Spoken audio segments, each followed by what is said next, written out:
Azt hiszed, ha mindenhol ott vagy, több ügyfeled lesz? Hadd mutassak valamit. Ez a 8 golyó itt a 8 közösségi média platformod. Látod, mi történik? Amint az egyiket sikerül a helyére terelned, a másik kettő már is elgurul.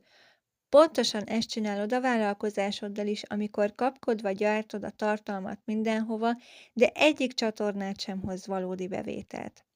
A káosz nem stratégia. Attól, hogy több lyukat fúrsz a dobozba, még nem lesz könnyebb célba érni. Sőt, minél több felé figyelsz, annál nehezebb lesz a golyókat a helyükre juttatni. Nem több platform kell, hanem egy olyan rendszer, amivel egyetlen golyóval is teli találatod van. Ha eleged van a vakongurigázásból, olvasd el a leírást.